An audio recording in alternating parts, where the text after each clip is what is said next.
Good morning, guys. How are we doing on this fine, beautiful Tuesday, snowy Tuesday morning? I took the day off work, so I thought let's do a bit more Shadowrun. Let's hit it up.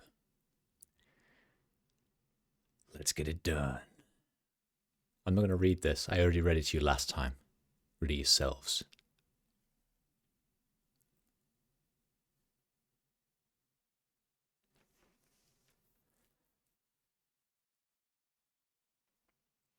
Let's try and remember what we're doing. We missed out on some quests last time, remember? I was very disappointed with myself about this. Oh yeah, we got to go to the boat. I remember.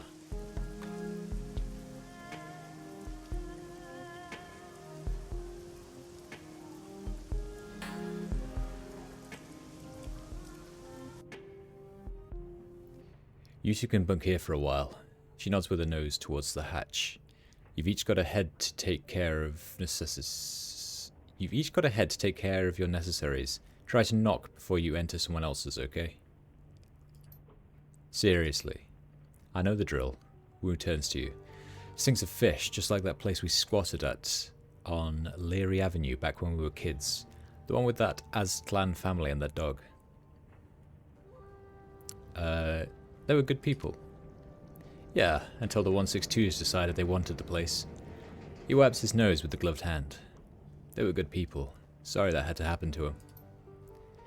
He stretches, and his spine pops like a handful of firecrackers. I think I've been up for something like 36 hours straight. He drops his arms. And this has been one shit stain of a day. Time to end it. The orc turns to you, raises an eyebrow. Anything you need before I leave you to it? Is it just you and Isabel living here? Yeah. Gobbert's mouth screws up a bit. Now that Nightjar and Gutshot are gone, it's just us. The squeal of metal grinding on metal rips through the boat. It sounds like it's coming from the level below. And the creepy Russian guy renting the engine room downstairs. Nothing to worry about. He mostly keeps to himself. She checks her PDA. He'll stop soon. He's usually quiet by now. Is there a place for my stuff? Yeah, check the locker over there. You can stash your stuff in it. No one will touch your things in there. And it's a lot bigger than it looks. How'd you get your hands on this place? How do people like us get our hands on anything? We found it. You found it empty? He sweeps his eyes across the cabin. The doubt is plain on his face. Somebody abandoned a prime piece of real estate like this? She shrugs. Close enough. It was full of BTL junkies when we came across it. They were completely wigged out on some multiplayer cyber game. Not sure they ever chipped out of it. They were completely emaciated, stewing in piles of their own shit. Their eyes had sunk into their skulls. Pretty gruesome stuff. They racked up a killer score, though. True, they had the moves. Should have hung an IV while they were playing, though. Turns out nutrition is important. So what happened? Did they die? She shrugs. Nightjar ran him out. Not sure what happened to him after that. Anyway, it's ours now. Auntie Cheng says so. All but the engine room, you mean? Right, everything but that. Auntie rented it out from under us. That must have pissed you off. She shrugs. Whatever, we weren't using it. As long as our downstairs neighbour keeps to himself, he can have the lower level, especially if it keeps Auntie Cheng happy. I think I'll have a look around. Okay, but get some sleep soon. You look like you could use it. We'll go see Kindly in the morning to figure out our next move. Did they all just like suck out of the room?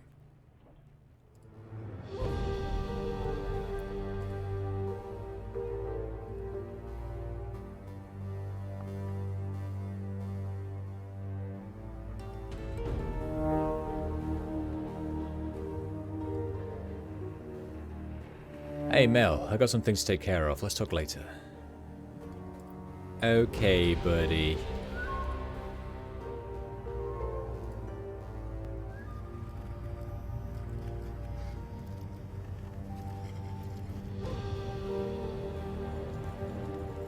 Come back later, Wolf. I'm busy. No one wants to talk to me. But why? Hey Seattle, I'm not really in the mood to hang out right now. Heavy stuff going down, you know. I'll be fine, but for the time being I'd rather be alone. We'll talk later. Okay, let's go to sleep then. Let's go to bed. Let's go to bed.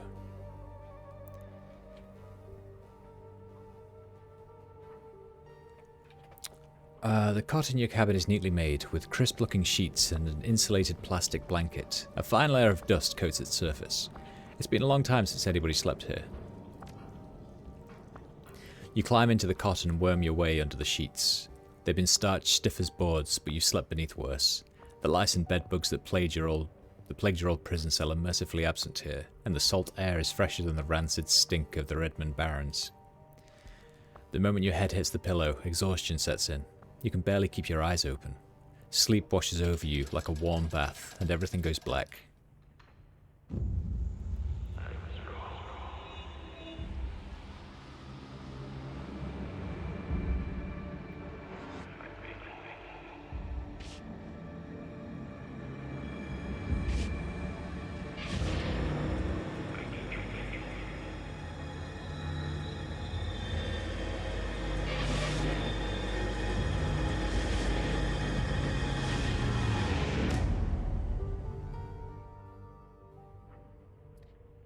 The dream is suffocating. The shifting tunnel of glass and steel, the towering silhouette of dark majesty, the shadowy doorway, and the teeth.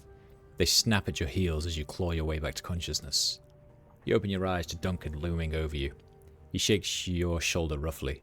Mel, come on Mel, wake up. We're going to go talk to Kindly. The others have already left. That was one rough night. He lets go of your shoulder, cocks a thumb at the hatch. We gotta go. I've been trying to wake you for a while now. You were thrashing around in your sleep. Thrashing around? Yeah, you were clawing at the air. Clawing, huh? Did I say anything? Nah, you just mumbled a bit. Nothing I could make out. He scowls. I didn't sleep well either. Bad dream. What about? He shrugs. I never remember my dreams all that well. It was probably motion sickness. Not used to sleeping on a boat. I woke up a little while ago and hit the head.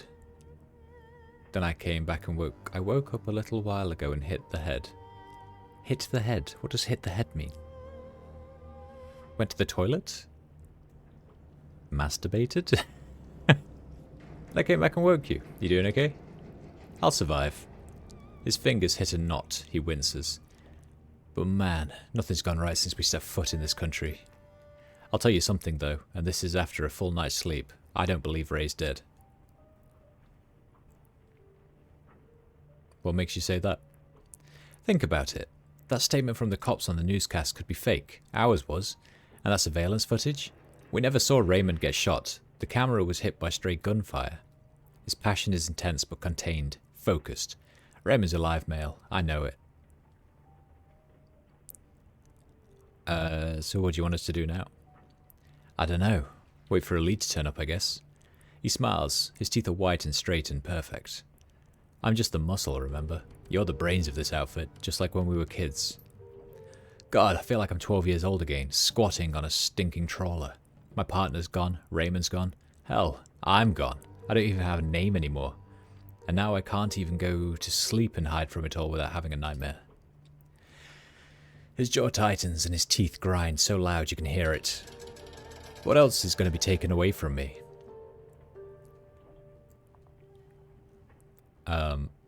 Nothing. It's time for us to turn the tables, do some taking of our own. Wu's head cocks like he's got the scent of something. I've heard that tone before. What are you talking about, Male?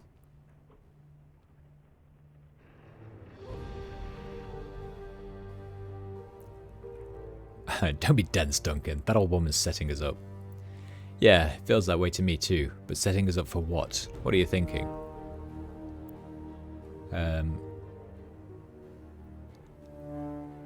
That Kindly Cheng wants to be our fixer. It makes sense. He crosses his arms, considering. Shadowrunners. Oh man, I have to think about this. He shakes his head slowly, lets out a groan. This isn't the way it was supposed to be. I'm supposed to be a cop. And I want a pony. We play with the cards we're dealt. He drops his hand to his hips and takes a couple of deep breaths. That's right, that's right. It's like Ray always said.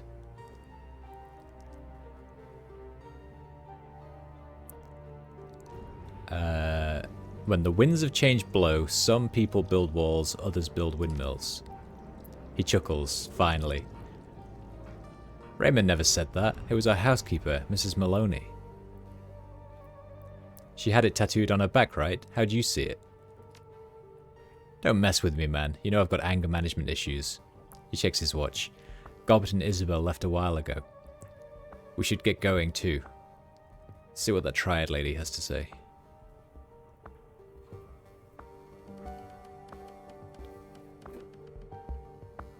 Okay.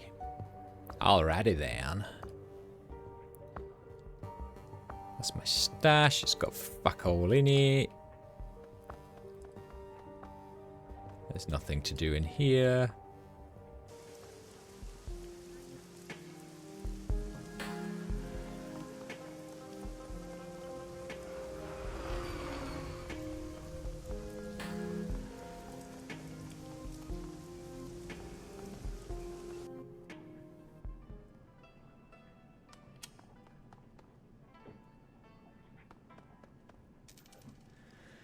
Kindly's place reeks of stale cigar smoke and fresh urine. The clicking of mahjong tiles is strangely absent. In its place is a low murmur of laughter and an air of eager anticipation. All eyes are focused on the groaning figure kneeling, bloody and bound, at the feet of Kindly Cheng. She beckons to him with a finger, and he struggles towards her. The loud rustling of the plastic tarp crackling under his knees as he moves. His pants are wet with fear. An acetylene torch lies on the table at Cheng's right hand. Kindly Cheng ignores the scene. She behaves as if all is right in the world. How did you sleep, my little ones? Fine, thanks. What's with the guy on the floor? She indicates the kneeling man with an incline of her nose. Shitbird here is a plainclothes cop. He snuck into the area last night while you were sleeping, hoping to find you and kill you before his competition got to you first. My men found him outside the trawler you were sleeping on. They saw to it that your rest was undisturbed and that your location remained a mystery. She nods her head back towards the pillar of meat standing behind her. You can thank Mr. Bao for that. Oh, is Mr. Bao here?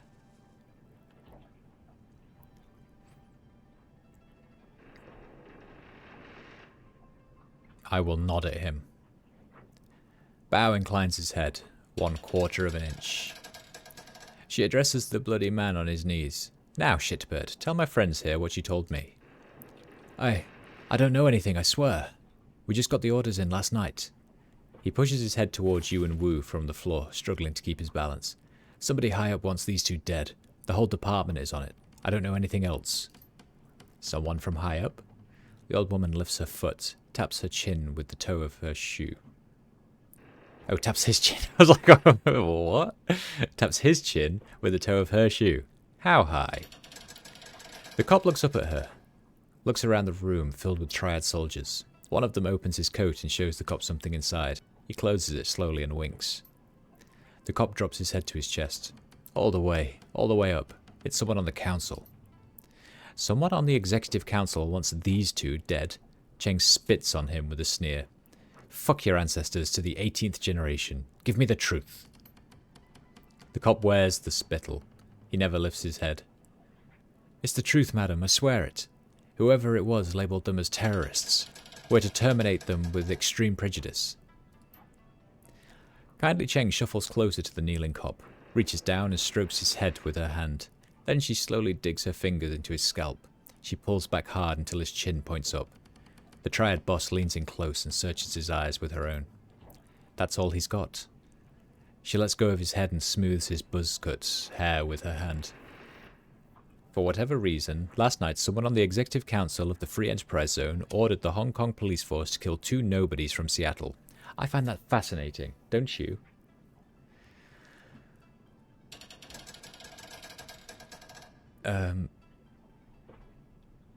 I call that some messed up shit. Seattle isn't like Hong Kong. There, the megacorps control the government. Here, the corps are the government. The Exec Council is chosen by the Corporate Board of Governors. They're basically the legislative and executive branches of the Hong Kong government in one tiny package. 8 people call the shots, neat and efficient. Kindly Cheng steps back from the cop and lights one of her thin black cigars. For the wage slaves and the civilian sheep, the corporations are a pantheon of gods who wield absolute power. She looks around the room. But not for us. The Triad woman takes a long pull from her cigar and taps her ash on the kneeling cop's head. Who else knows about my guest visit to Heoi, shitbird? No one, madam. I hadn't called it in yet. I wanted the kill for myself. No one knows they're here, I swear it. She turns to her enforcer. Mr. Bao? Bao fiddles with the PDA in his meaty hands. He's telling the truth. No outgoing calls on his PDA. Very good. Thank you, Bao. She nods at the cop. Thank you for your honesty. In one smooth motion, Strangler Bao produces a silenced pistol, fires it once into the policeman's head, and replaces it in his jacket. His face never changes expression. Looks like the triads can be just as efficient. Cheng takes a drag on her cigar. Yes, my darling. She balances her cigar on her shot glass, picks up some mahjong tiles and begins playing with them absently. It is clear our friend Raymond Black was up to something involving the walled city, something having to do with prosperity. And this executive council member wanted Raymond dead for it. She stacks her tiles one by one. Click-clack. Now they want you dead for it too. Click. This plastic-faced man may show up on your door one day too. She knocks the pile over and it clatters to the table loudly. I have a proposal for you, my sweets. A smile lights up her dead black eyes. Work for me. With Nightchar and Gutshot dead, I find myself with 2 job openings. Fill them. I have need of deniable assets here. Players unaffiliated with the triads who can take care of some of the more unsavory business needs about town. You've proven yourselves resourceful, and you have no existing connections here. That can be a positive in this line of work. See, Duncan, I knew it. She wants us to become Shadowrunners. Yep, you saw that coming. In exchange, I will keep you safe from pests like this one. She nods at the body on the floor. The pool of blood on the plastic wrap continues to widen. You'll have safe harbour here in my town and a steady source of income. She picks up a handful of tiles again. And while you dip your toe into the waters of corporate espionage, organised crime and clandestine mercenary actions, I will employ my network to find the plastic-faced man and gather information about Raymond Black, where he's been, who he's talked to, who stood to gain from his death, what this prosperity could be.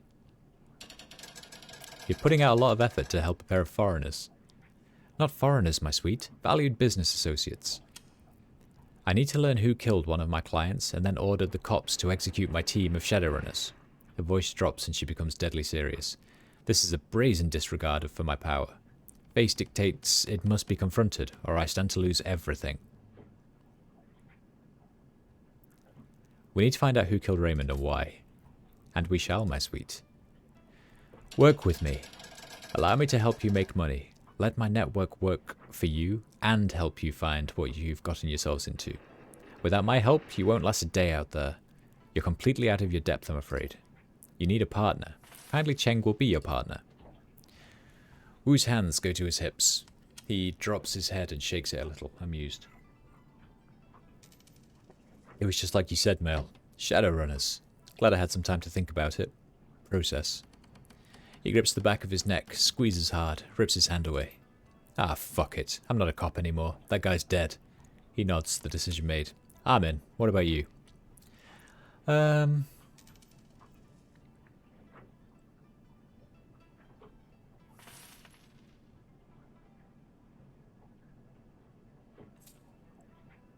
There's good money in the shadows. It's about time I cashed in.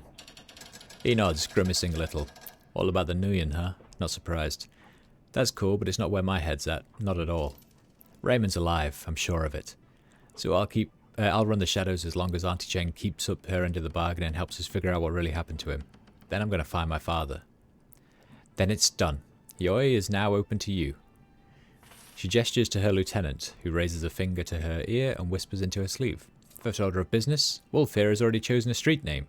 She turns her attention to Wu, but Duncan and Wu don't exist anymore. You'll need one too. Yeah, okay, I'll think of something. Gobbet rubs her cheek against her rat, a glint in her eye. I think we've already got you covered, Gunshow. She turns to Isabel. Fits, doesn't it? Indeed. I knew that was going to stick. It has stuck. Gobbet, Isabel, we'll handle this the same way we did with all your previous work. She didn't say Nightjar. All the jobs I line up will be sent to you on the computer in your squat boat. She's pointing at you. I got it. Why him? It's a simple process of elimination. She points to the little decker. Isabel isn't the leader type. You got that right. She moves a finger to the orc girl. As for Gobbet, let's just say Gobbet doesn't have a head for business. Not my thing. Then she rests her finger on Wu, and then there's Gunshow. She wiggles it. The jury's out on Mr. Gunshow. Meaning? Her response is direct, straightforward. Meaning there's a lot going on in that head of yours right now, and I'm not sure I can trust you.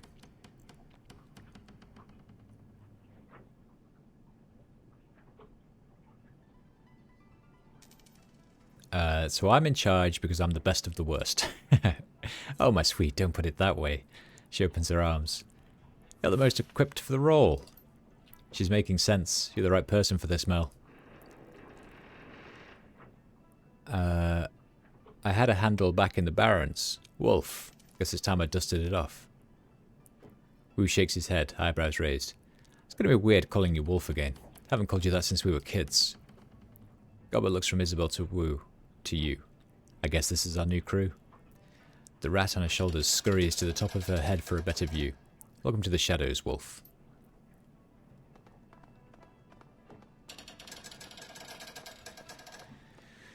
As much as I love your company, I have business to attend to. Clear the hell out of here and go get settled in.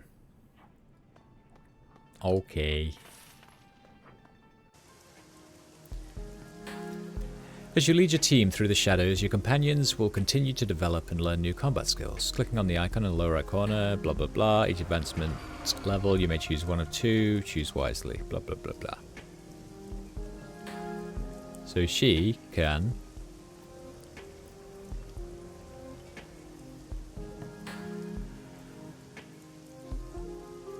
Gobbet spends more time at the firing range, increasing her ranged combat skill and SMG specialization, or... Spirits will never break away in the first 2 rounds after summoning them.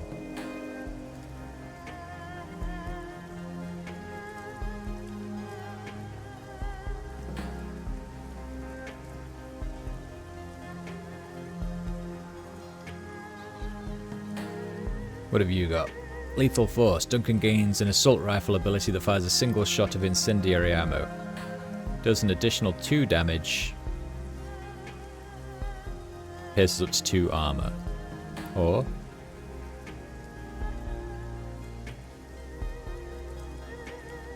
something that makes them easier to hit. He's a lethal force kind of guy, isn't he? And then you. Isabel's grenade launcher can now fire remote mines, which can be triggered to detonate at will. Isabel gains the Tar Blaster program, an upgraded version of Blaster that also sticks enemies in place for 1 round.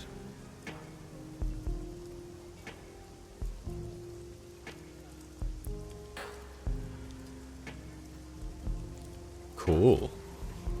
What do we do? What are we doing? Activate the mission computer. Should we have a quick wander around as well? See if there's anybody that would like to talk to us.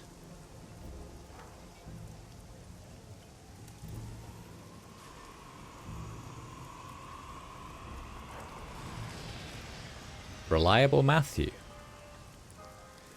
Smooth jazz drifts from cheap speakers on this barge. A wide array of worn-down drones litter the battered deck. Most are utility and domestic types, but a few, cordoned off from the others, are low-end security models. The salesman smiles indulgently at you, a tall, lanky human of clear Cantonese ancestry. He's wearing a cheap suit and limply clutching a smelly cigarillo. He adjusts his tie with exaggerated nonchalance, languid, ostentatious, like an American casino promoter. Hey there, beautiful. Welcome to our little floating heaven. You've got a discerning look to you. What brings you to the Reliable Matthews Robot Bazaar? He taps Ash over a bulky cleaning drone beside him. Not waiting for an answer, he continues. Perhaps you're looking for a hexacopter as a guide to Hong Kong, or a little handheld tarantula beauty to brew your tea. You're reliable Matthew?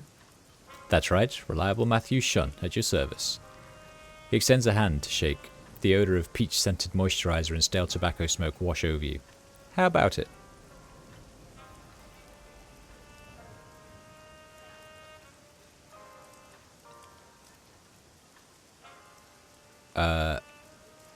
Let's get down to business.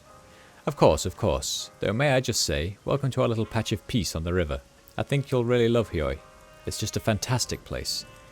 Well, now that we're acquainted, maybe I can brighten up your day a bit. What's on your robot list, friend?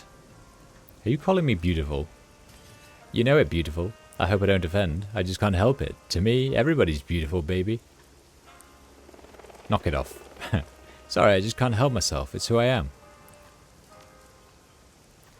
Reliable Matthew looks over his shoulder at the security drones and some heavily cannibalized in the corner of the yard. He turns back to you with a nervous smile.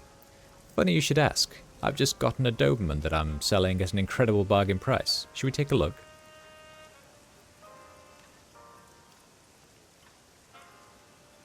Incredible bargains, huh? They fall off the back of a truck?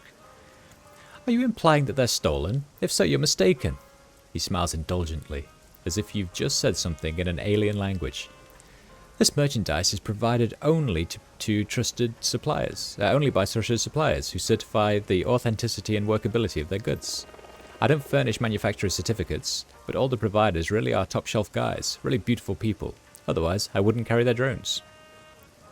Where do these trusted suppliers get them?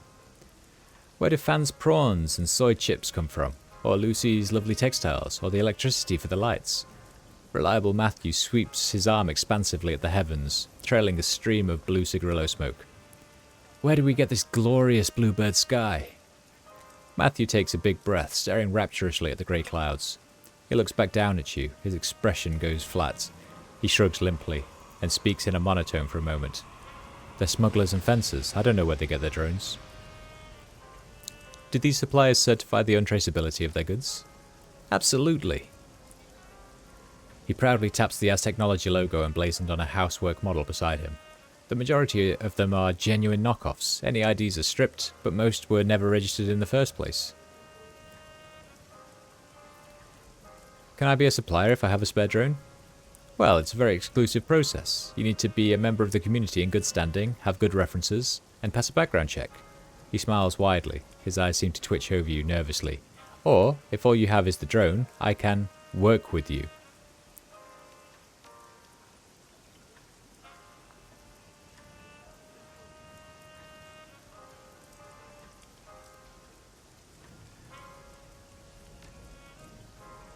Goodbye, Matthew.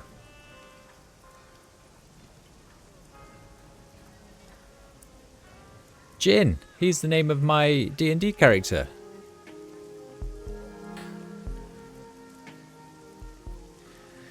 As you approach the small landing, you see 3 men, 2 elders and a younger man hunched over a go-board. The juxtaposition of the 2 white-haired, white-bearded men and the black-haired man is almost comical.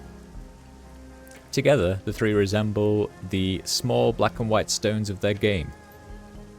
Despite the variety of ambient distractions, the 3 men remain acutely focused on the game. One of the elders, a round-faced man with a beatific smile, carefully picks up a black stone and places it on the board. His opponent snorts and a small smile flashes across his face. Almost carelessly, he snatches a white stone and deposits it on the board. The smiling man groans, and the long-faced one proceeds to collect several black pieces off the board. Ah, you got me there, Jin. He laughs, a pleasant full sound. As it trails off, he spots you watching the game. A broad smile brightens his cheek. Why, hello there, young man. Something you need? The long-faced man gives you a cursory look, and continues to collect black stones. Just a gawkish you. It's your turn. The name's Wolf.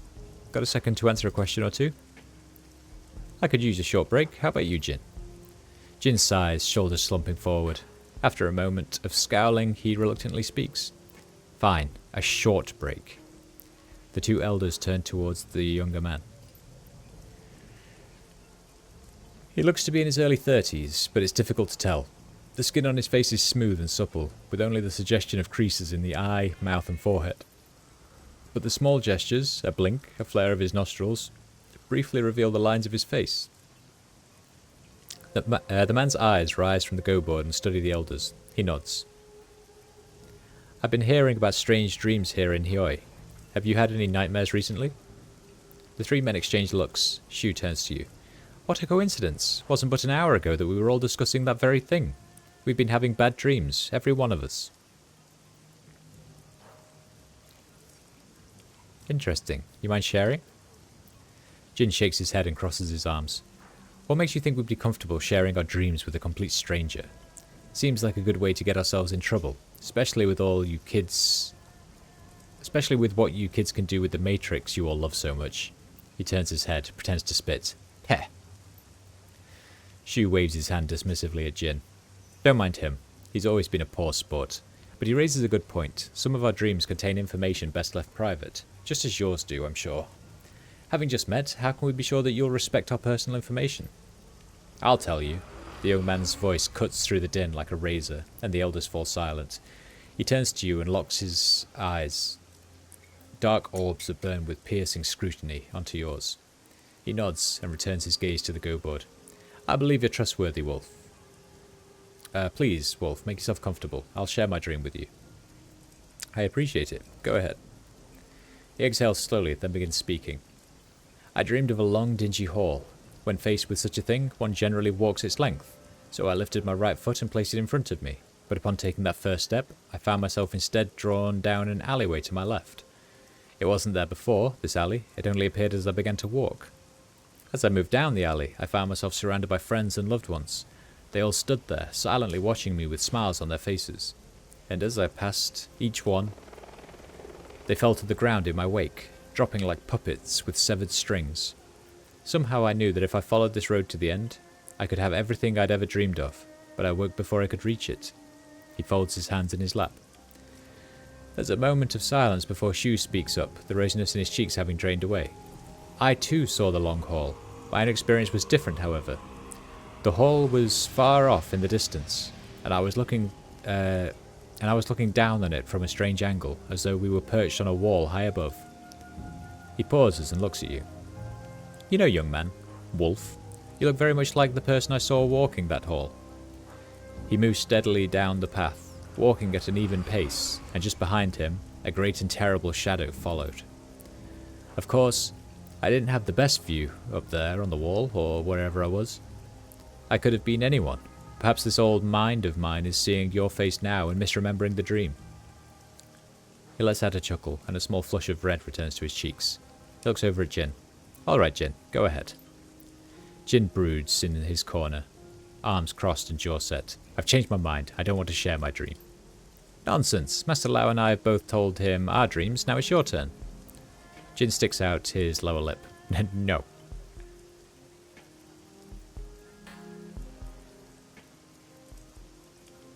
Spit it out already. His jaw drops. He turns his head to Lau, eyes wide. Did you hear that? Such disrespect. These sorts of ill manners don't deserve a response. Jin. Lau's voice is firm but soft. This is important. Jin's mouth opens and closes like a gasping fish, but as he looks at Lau, his body relaxes, and a sadness seems to take hold of his features. All right, but don't go repeating any of this, you hear me?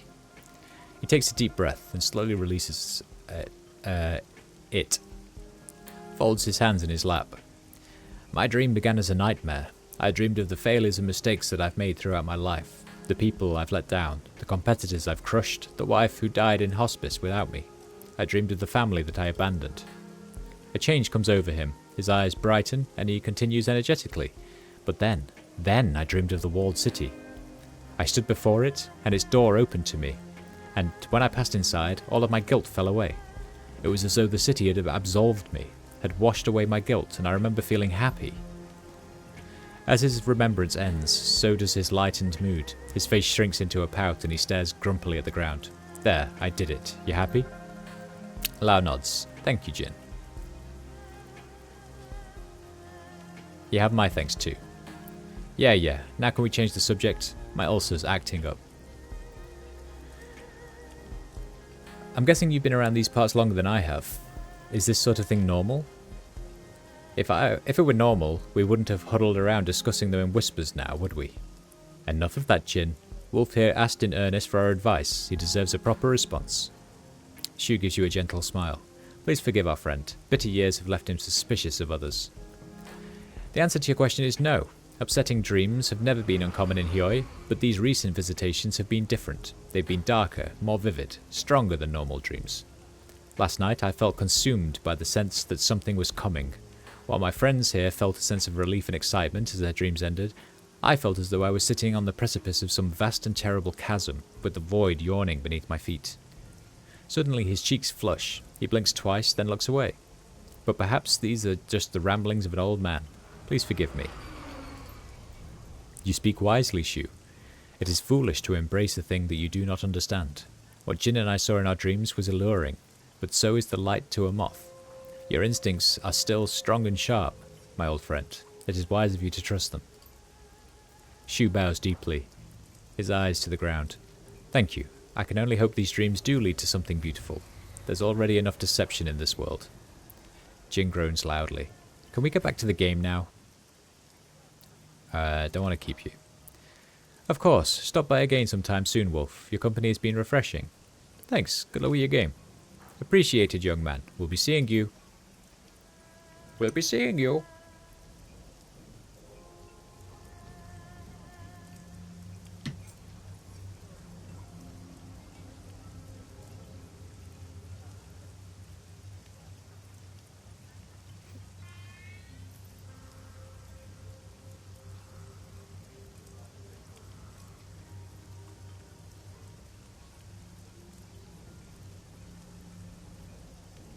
Alrighty then.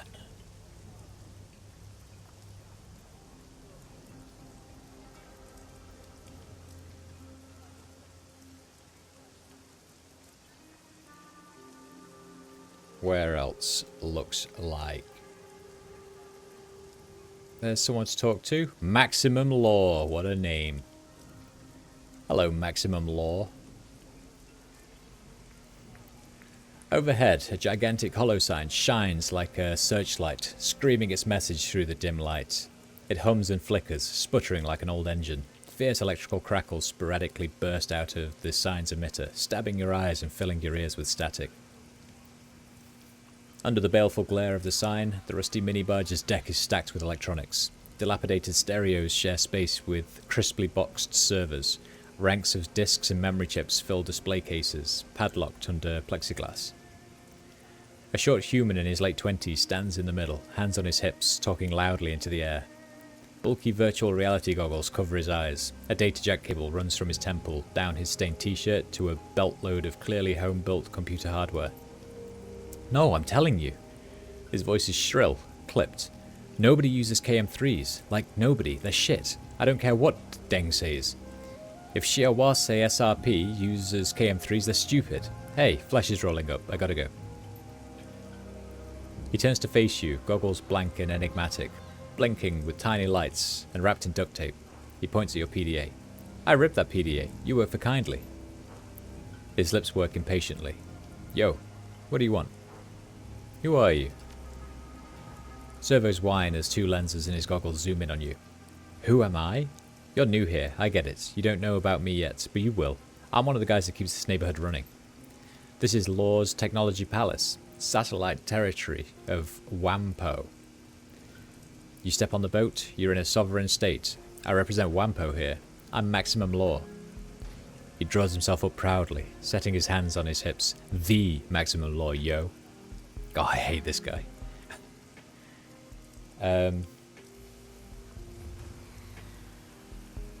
That's an amazingly ostentatious hollow sign you've got. Yo. Maximum Law looks up at the gigantic blue-white letters with deep satisfaction. It's pretty boss. Yeah, pretty boss. Damn right. He gives you a virile nod. You're a guy who appreciates the good stuff. I like that. Half of Heoi gets its juice from the pirate tap on a big Mitsuhama DC cable under the river. Mitsuhama's like... His voice winds up into a mocking whine. Oh, let's run 2 million volts from the cold fusion plant to the island under the river. Those slum monkeys can't tap an underwater cable. Idiots. You know who built that tap that pulls electricity off that cable? Wampo. You know whose barge holds the transformer? Mine. Maximum Law thrusts his fist high in the air in silent victory. Cheap power for all, and a whole lot of extra for me. Behold the lighthouse of Boom. Why are you wearing VR goggles? It's not VR, it's augmented reality. We're pioneering it. Little cameras, matrix overlay. I can support a 3-dimensional HUD and sub-windows with live multiple feeds. I've got a command shell open right now. I'm networked with 5 guys. Law taps his goggles. Wave of the future.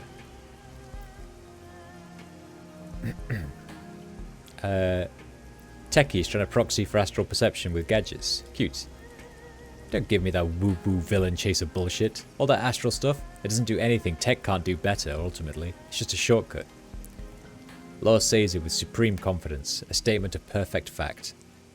He hugs his thumbs in his bulky electronics belt. Boom!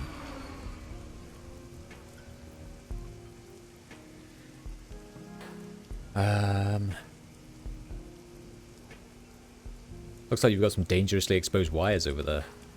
Yo, what are you, my mother? Law regards you with skeptical disgust. Those wires are fine where they are, high and dry. There's only a problem for someone who does something stupid. I'm running a high bandwidth tech operation. Do I look like I have time to tape copper and sip tea? No, I don't. Law wraps his knuckles fiercely on a clear-topped case full of buses, cables, and cable harnesses. These are the only wires you need to think about. I found this while poking around the walled city. Worth anything?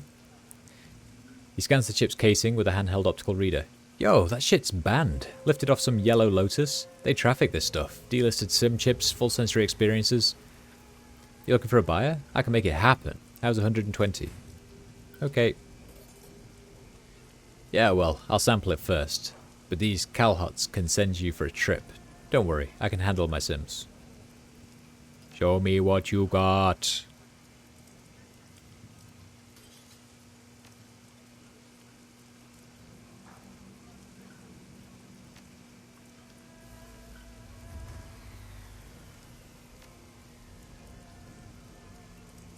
How do I know what I'm wearing?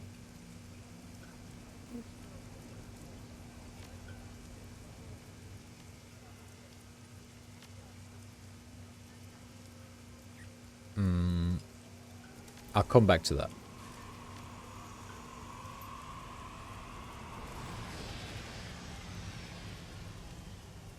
I'll come back to that as soon as I find out if there's anyone who's selling any mage gear, because I'd like some new spells. If I'm going to be spending money, I want to spend it on spells.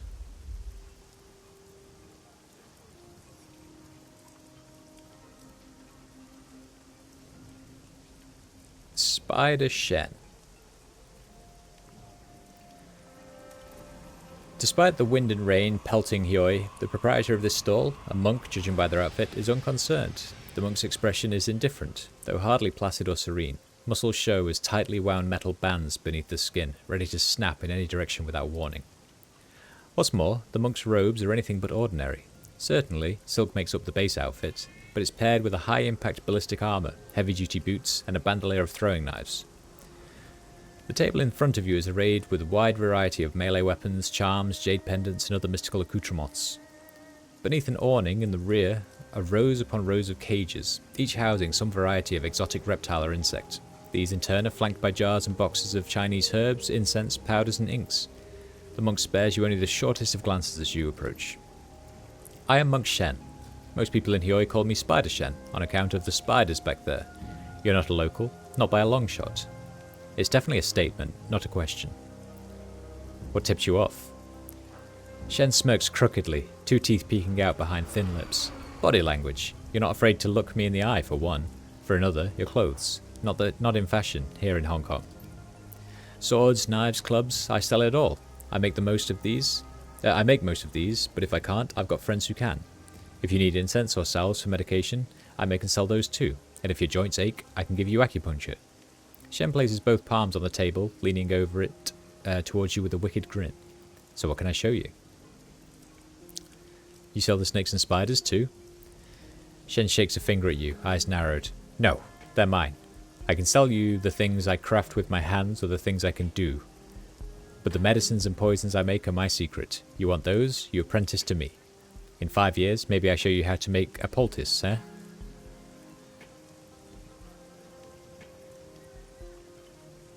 They're that secret?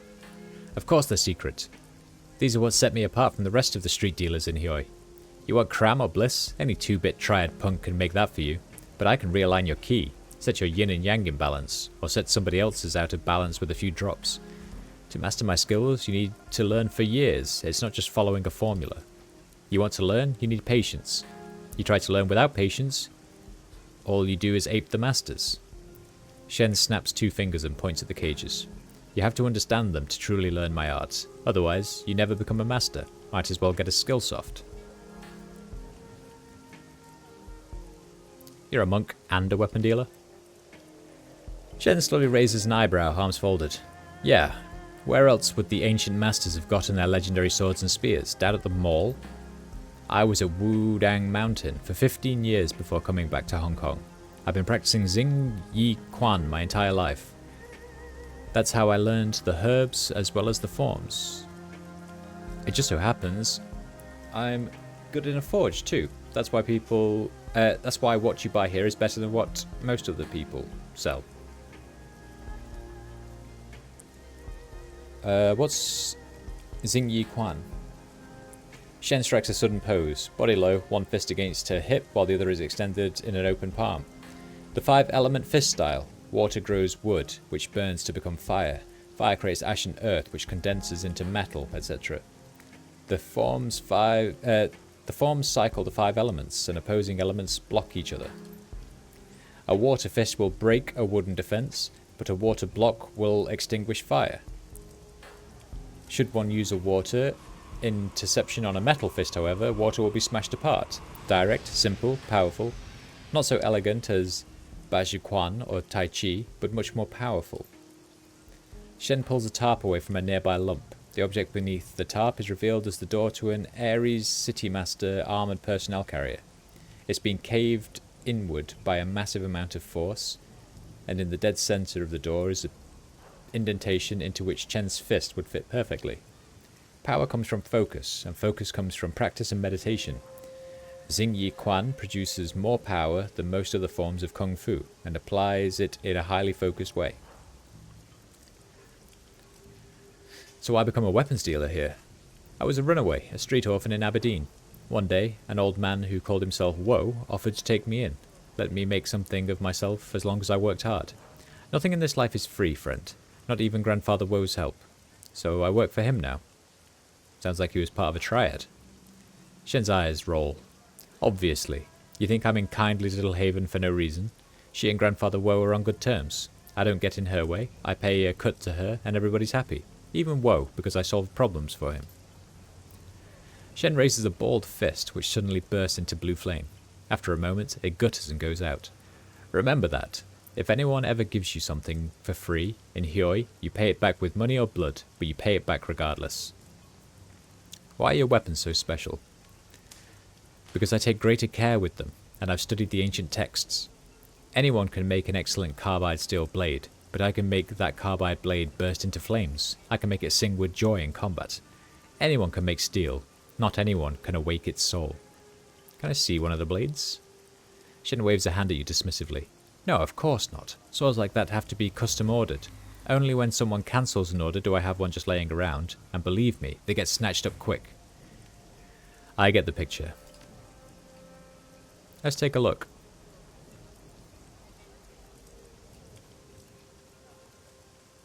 After all that talk, he sells a machete.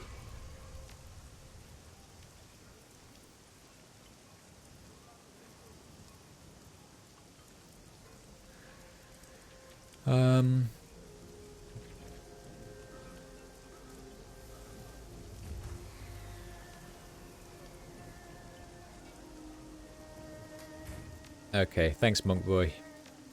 You are not the mage I was looking for.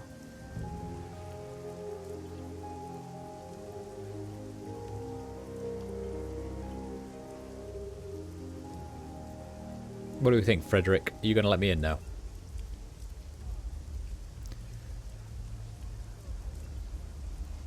Like most troll bouncers, this man is knotted with muscles, but absent are the myriad scars that come with age or indiscretion. His only blemishes are the bony skin growths common to his kind, and a single deep scar across his neck and collarbone. You watch yourself in here, or else we check your aerodynamics. How do you mean? Anyone causes trouble, I see how far I can throw them. No fighting, no killing, no sex trade. He lifts an arm, flexing. His muscles jump out like a mass of serpents and steel cabling. His arm is easily as thick as most humans' waists. I don't mess around. I'm just watching the door. Oh, so now I'm allowed in.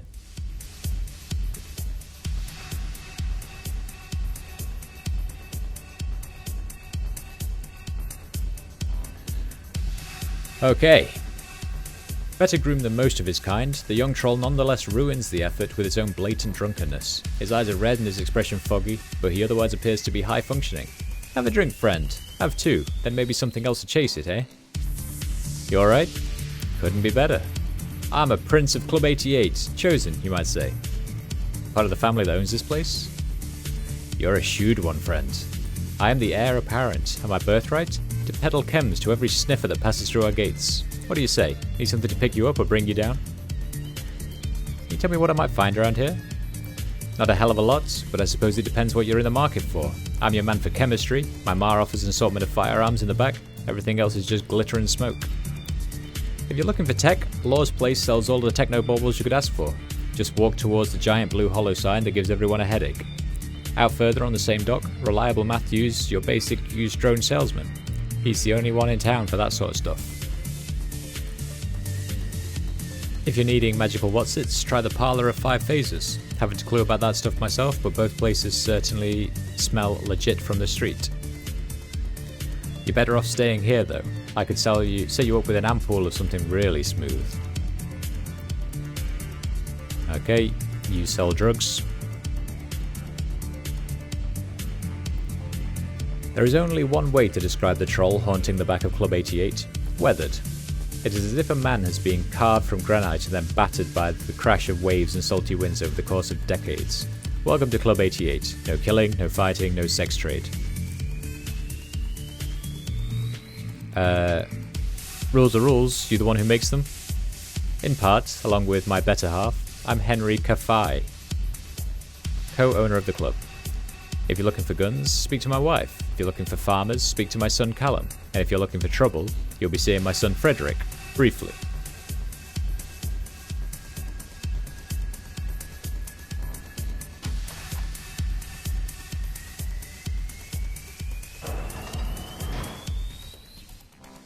Hello.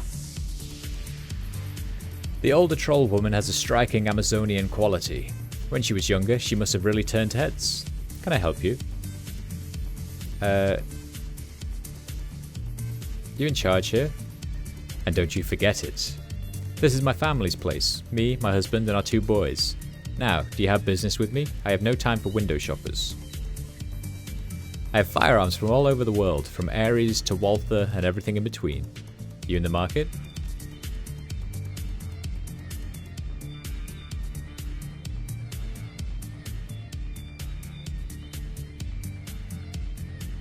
She also sells a 3 armor thingy.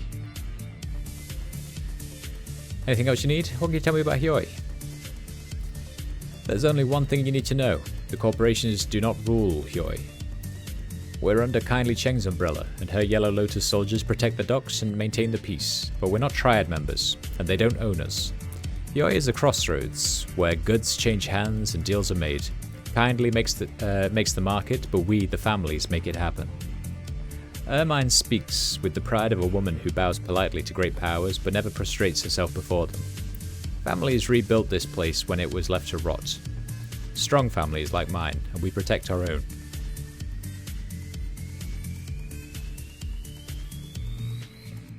Excuse me.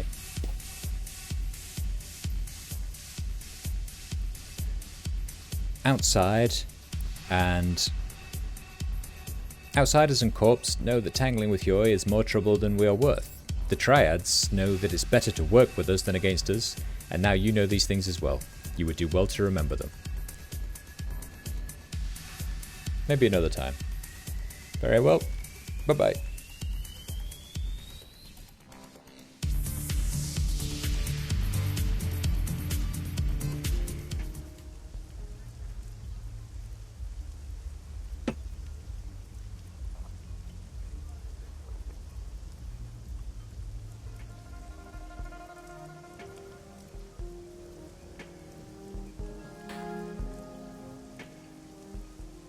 You again? I thought I told you to fuck off. Kindly will vouch for me. Yeah? You just idle your engines there for a minute and I'll check on that. There's a long silence. The door gives several heavy metallic clicks. There's a dull rumble, like heavy bolts sliding back. A green light flashes on the terminal. The door appears to be unlocked. You can enter the clinic.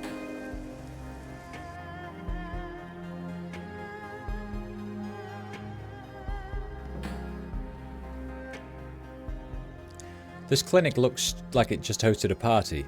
Spindly mechanical arms swing from unobtrusive wall mounts, pulling down crepe paper ribbons and scooping food platters and empty beer bottles into biohazard bags. A severely crippled Caucasian man sits in a wheelchair amidst a maelstrom of mess and robotics. He's in his 40s, thick beard, tungsten earrings, beer belly, one cyber eye. Both his legs are missing, one at the hip, the other at the knee. He has only one arm and 3 fingers remain on his surviving hand.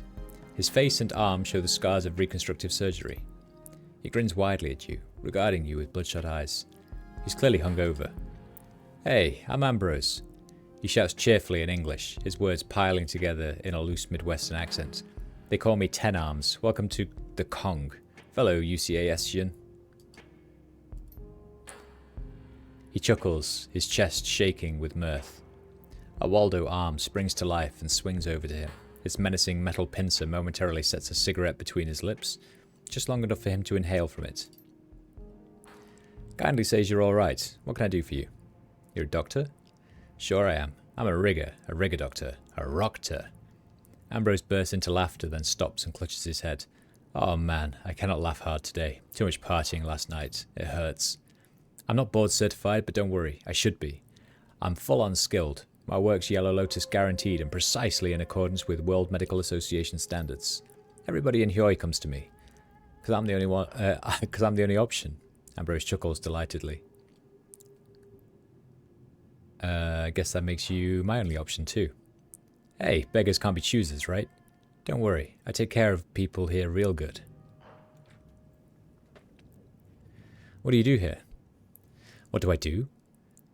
Tune-ups and engine rebuilds on your ass. I do it all. First aid, second aid, surgery, cybernetics, obstetrics, euthanasia.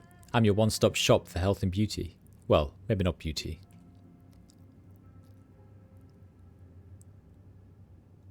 I don't modify myself. Any reason I come here if not for medical gear? Shoot, this is a friendly little neighborhood. I love it when people come by and bullshit. Hell, I host birthdays. Ambrose's spider drone swings a bottle of coffee liquor over to his nose. He sniffs it gingerly. Nope, that's no good anymore. Full of spit and cigarette ash. What sort of mechanical services do you offer? Oh, nothing you'd be interested in. Right now I'm mostly doing engine mechanics and electrician stuff. I send Maximum Law and Reliable Matthew any work they can handle. It's really just a hobby and service to the community. I make my nuts with the clinic. He looks fondly over at the massive, partially assembled V8 engine, occupying part of the operating theatre.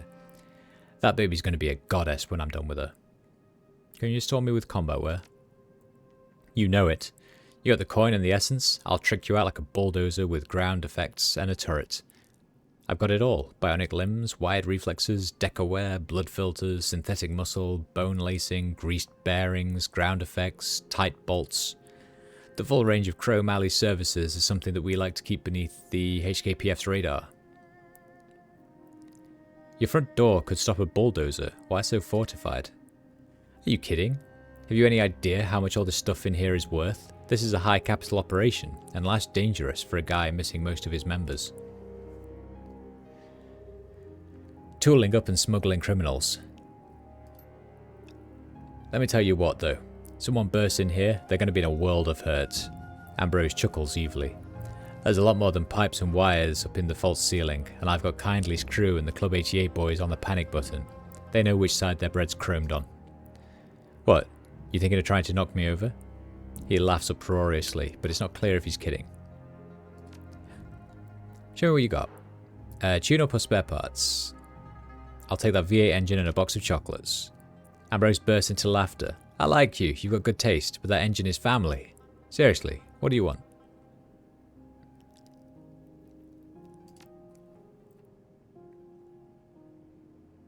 Got some medkits, nah. Goodbye. Talk to you later.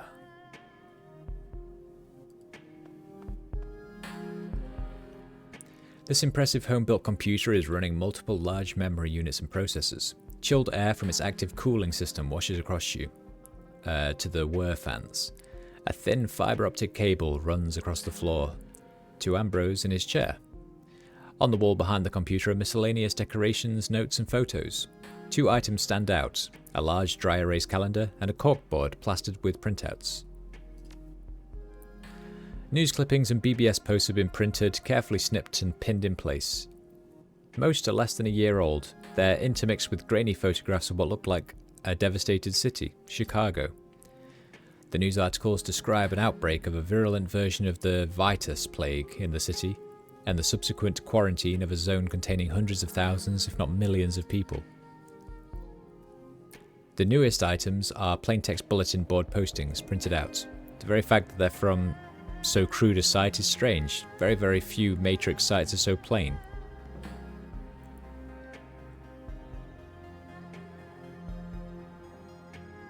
Identify the source of the printouts. These posts are from the Shadowland, a dark Matrix site for the Shadowrunners that operate out of the Denver data haven. It's the first and foremost of all underground and anonymous systems dedicated to Shadowrunning activity. Captain Chaos, Fastjack, and other global shadow decking luminaries appear in these posts. It takes a moment, then a similar set of described conditions comes to mind, The 900 Days by Harrison Salisbury, a detailed Russian account of the 20th century Nazi siege of Leningrad, Russia. Oh wait, examine the postings I wanted to do. Files smuggled out from within the containment zone. They describe a cover-up, the detonation of a small nuclear weapon, and the catastrophic release of insect spirits into the city. The current conditions reported by drones and escapees are horrific.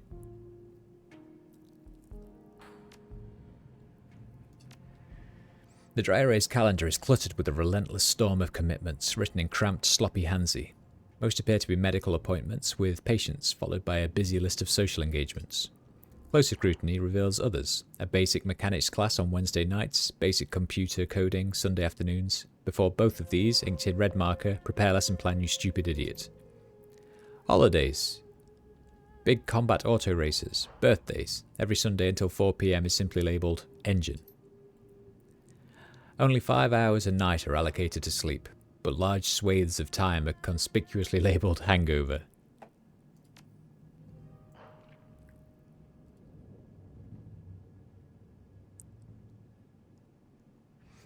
This electro furnace room has been built out as a medical clinic and a machine shop. The air is alive with the rumble of the furnaces and the hum of cooling fans. It's sweltering. The front area is more like a homey coffee house than a clinic lobby. Comfortable old furniture, used digipads, colouring books. The wall opposite the boilers is cluttered with a mixture of photos and prints. Local artists' work, images of military vehicles, off-road racing, Rube Goldberg machines, personal photos, old-time Chicago gangsters, the Desert Wars Motorized Combat Division. The work area looks more like a machine shop than a medical theatre. A roboticized operating table and a hydraulic lift supporting a partly disassembled V8 engine occupy places of equal importance.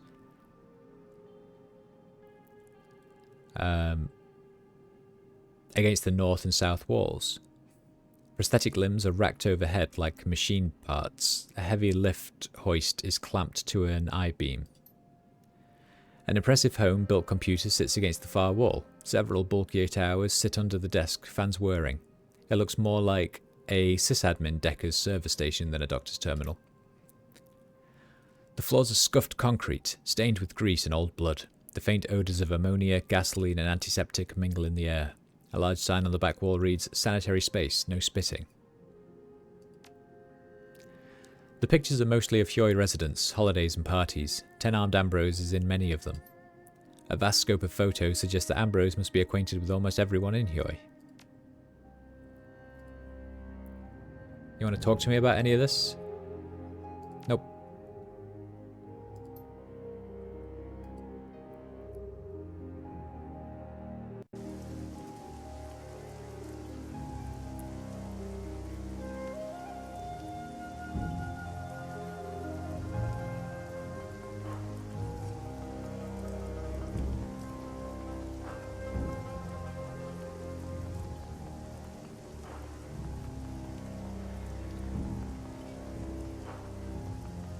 So where's this other place?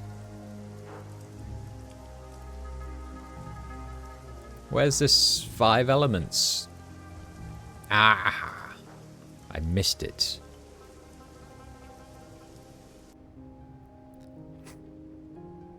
Crafty Zoo. A mild scent, sweet and lightly herbal, is the first thing you notice upon entering the old shop. Its quarters are cramped, made smaller by the display cases and furniture packed inside. The walls are lined with bookshelves, and the tables and chairs are stacked with old tomes. A few titles jump out at you. Lucid Dreaming, An Exploration of the Inner Self, Dream Logic, Nocturnal Visitations. Overall, the place feels lived in, if disorganised. Not quite cluttered, but close. Milling at the front of the store is a shopkeeper, lost in a book of her own. She's tall for a human, probably close to 2 meters in height. Her physique is typical bookworm. Not overweight, but you can't see any muscular definition either. A wraparound tattoo covers her arms and shoulders, but from where you're standing, you can't quite make it out. She fidgets. Gradually, her eyes rise from her book and lock onto you. Welcome. Don't believe I've seen you before. Name's Crafty. Wolf, nice to meet you. So, Wolf, what can I do for you? I've got spells, alchemical reagents, foci, whatever you want, really. Might have to do some digging to find it, but if it's magical, it's around here somewhere. Say, Crafty, have you had any vivid dreams lately? Her face is unreadable, her eyes locked on yours. As a matter of fact, I have, Wolf. But we all get the occasional vivid dream. Nothing special there. Gesture to the books on the tabletop. Really? Then why are you reading up on them? She flicks her wrist dismissively. Sure, it's a little weird that we're having them, but these types of dreams are common in the walled city. Nothing to get worked up about, probably. They're common? Explain. She nods. Common as the cold. My mother devoted her life to researching the walled city and the magical phenomena within it. So I grew up with stories about the city, the recurrent creepy dreams being one of them. I've never been inside the walled city myself, but Mum went in pretty regularly and experienced the dreams. Your mum sounds like an interesting person. The sides of her mouth dip into a shallow frown. Sure, she was interesting, but not praiseworthy. Is this your storage? You just work here? It's mine. I inherited it from my mum. As you can see, she generously left me with all her research journals. Her words are thick with sarcasm. Mum was never a big cleaner, but neither am I. My mum used to keep spirits around that helped her manage the place. They're not here anymore, but sometimes I swear my books aren't where I last placed them. Who knows? Maybe they pop up for visits. I just wish they'd clean while they were here. What makes the store so special? It's old, respectable, built over a dragon line. She slightly tilts her head to the side. We also carry texts unavailable anywhere else, but I guess for me, I'm drawn to this place by the nostalgia. How do you like working here? It's a job, can't complain. What's with the name of the store?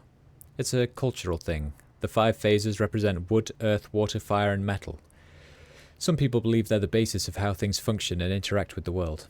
You find it practiced all throughout China, in disciplines ranging from farming to science, even music. The theory isn't common among younger generations, but it has its uses. My mother was strongly influenced by it. In fact, our mother out front is a visual representation of the cycle of 5 phases. It was an inspiration to her. She raises a shoulder in a harsh shrug. I just think that it looks neat. Tell me about yourself, Crafty. She raises a shoulder in a half shrug. I'm not sure where to start. What do you want to know? What do you do when you're not working? I've been pretty crunched here at the shop, so I don't have a lot of time for outside work. Maybe when I'm off the clock, I like to read and paint. Maybe kick back and enjoy a meal with my friends. My buddy Gobbet sometimes stops by with food. No drag racing or anything. Pretty boring. You said you paint?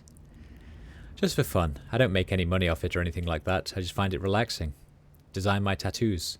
But that's about the extent that I take it beyond the canvas. I'd like to see a painting sometimes. Some of them are around the shop. You're welcome to take a look.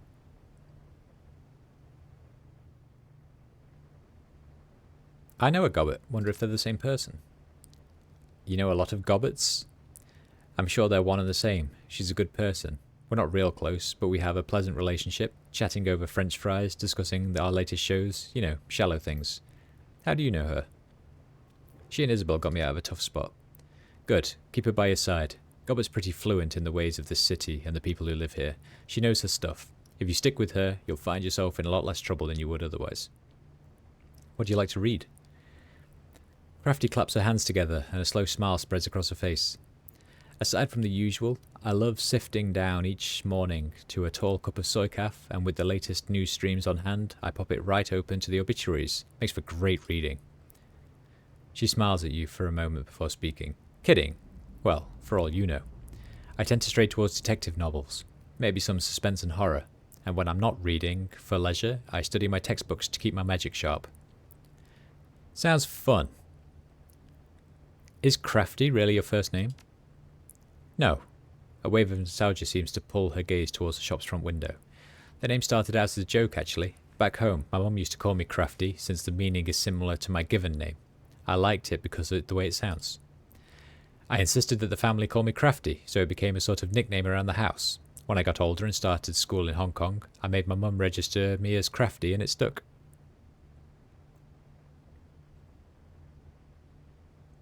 Let me guess, your first name is Phyllis. Yes. I knew it! You have keen senses, Wolf. It's true. She covers her eyes with her hand, and her voice deepens. She sounds close to tears. I was born a Phyllis. When she looks back at you, her eyes are pleading. Now that you've uncovered the truth, what will you do about it?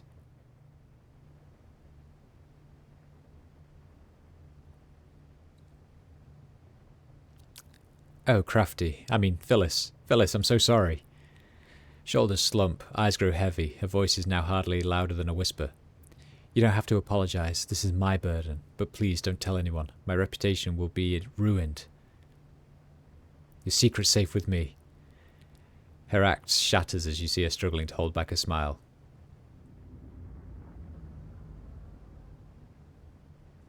I see what's going on. I mean, obviously she was bullshitting. The temptation was too great. Anyway, name's Meow. No cat jokes, I mean it. Now, where are we?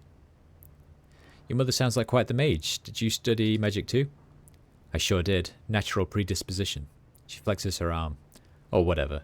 But Mum and I learned the craft differently. I went to a university, and she was book taught. Mum was very old school. Her magic wasn't as applicable to everyday situations, and it was rooted in superstitions. It still worked, and well, but only for more ritualistic ancient spells.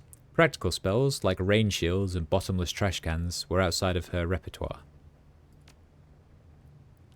What else do you know about the walled city? Very little, just that my mother spent most of her time in there, and she shifts her weight, leans onto the counter. Well, it messed her up.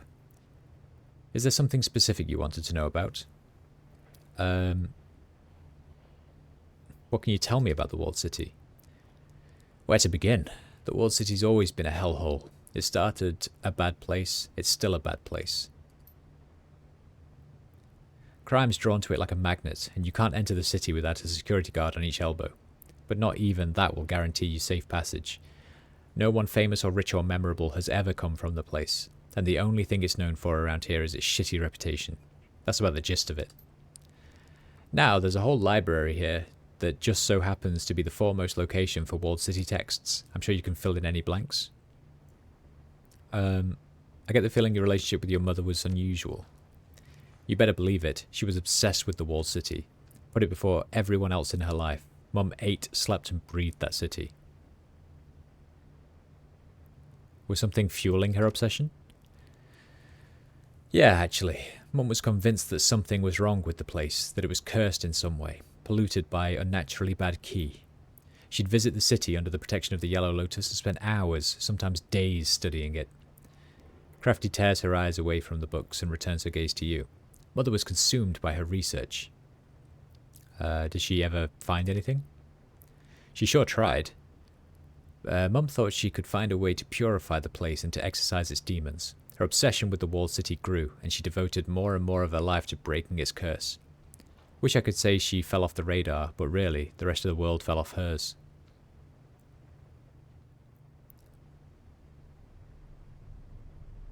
Could have been worse.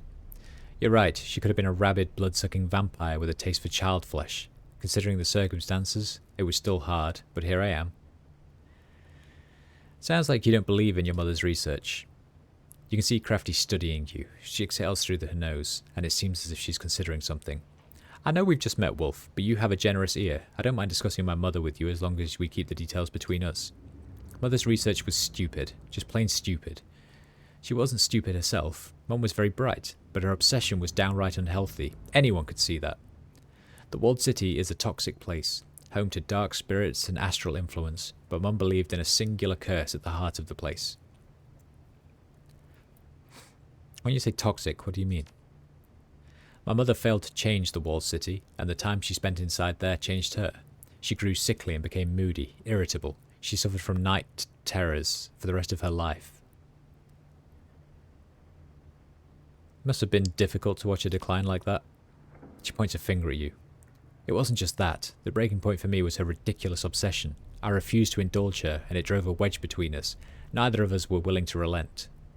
I guess we had that in common. Stubborn till the end. So after Mum died, I turned my back on her work, and I left the walled city and its people to themselves. It's a toxic site beyond rehabilitation. I do my best to ignore it. Her composure breaks for a second, and you can see Crafty shift nervously behind the counter. At least I've tried. Now that the dreams, these nightmares, are leaking out of the walled city, I wonder if I can still ignore it. We always have a choice. You're right, not everyone's choices are weighed evenly, and I just don't think I can turn a blind eye to what's happening here. I have my mother's journals, I have the means to try and help. It's sure to dredge up bad memories, but if it'll help my friends, then maybe it's worth it, I don't know. I guess I have a lot to think about. Anyway, thanks for lending me that ear of yours. I've been thinking about the dreams. Can I ask you something? Go ahead. Why do you think they're affecting people outside the walled city? It's definitely strange. Until now, I always thought the dreams were nonsense, that my mother had just had night terrors because of her madness. But now it's really happening, and not just to me, to others around Heoi. The same psychic forces that drove Mum insane are edging into our subconscious. Lately, I've been wondering if there might have been something to her ravings. Maybe. I've been skeptical for so long, it feels almost blasphemous to consider it. Maybe the walled city's curse is real. I just don't know. Of all the people here, you have the greatest advantage when it comes to investigating these dreams. That's true, but my mother's notes are scattered all over the shop. Most of her research is scrawled in the margins of books that you see on the shelves and in piles of stacks all over. The clues we'd need to figure this thing out could be in any one of these volumes, and there are thousands of them.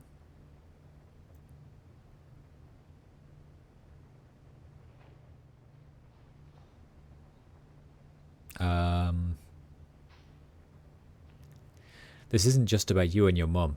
This is about everyone who's having these dreams, and you could help them all. She sighs, straightens up. Yeah, I know what I have to do. It's just, damn, look at them all. Guess I won't be finishing this one anytime soon. Alright, Wolf, I'm going to get started. Now, but it'll take time. The House of Five Phases is jammed from floor to ceiling with books, and any one of them could hold valuable information. Check in once in a while, and I'll share my findings with you. You're doing the right thing. I'll do what I can too. Thanks. Now sell me some shit.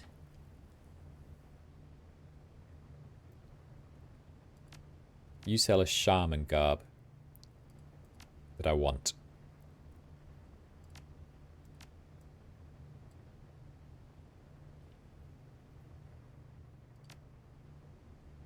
Anything else? Yes.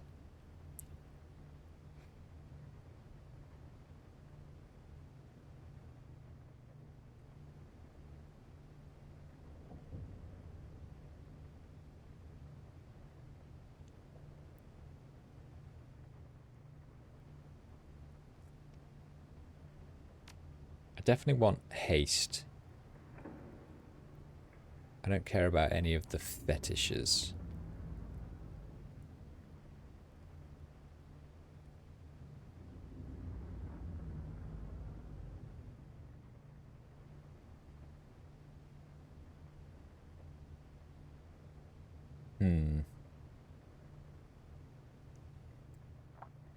Maybe flamethrower.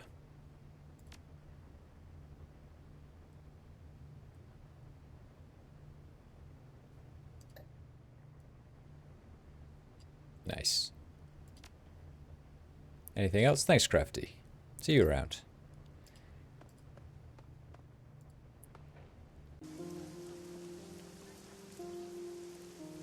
Okay, I think we've explored everywhere. And I think with that, I am going to call it here. Thanks very much for watching, guys. It has been an absolute pleasure, as always.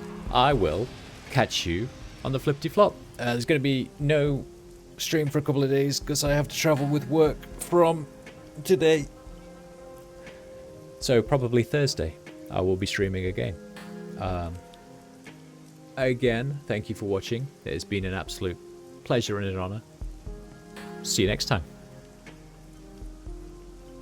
Bye-bye.